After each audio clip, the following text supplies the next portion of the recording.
Das ist eine Ansage an alle Mucken, die das Gefühl haben, jedes Mal, wenn ich das Licht ausmachen muss, oh, die Mucken sind schneller als F1-Autos. Ich säckle zum Licht, mach Patz, Mucke weg. Die Mucken werden von Jahr zu Jahr klüger, habe ich das Gefühl. Früher, ich habe noch Mucke genau gesehen, bam. Ich habe Augen dafür für die Mucken, ich habe boom. Augenkontakt, die sind schon gestorben. Aber jetzt, ich mache Licht, ich bin erstmal so voll geblendet, so, oh fuck. Dann suche ich eine halbe Stunde, finde nichts, gehe schlafen, 2 Minuten später.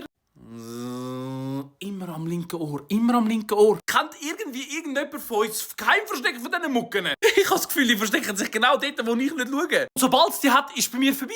Ich stehe auf, kratze mich überall, es beißt, es juckt. Und schon kann ich nicht mehr schlafen.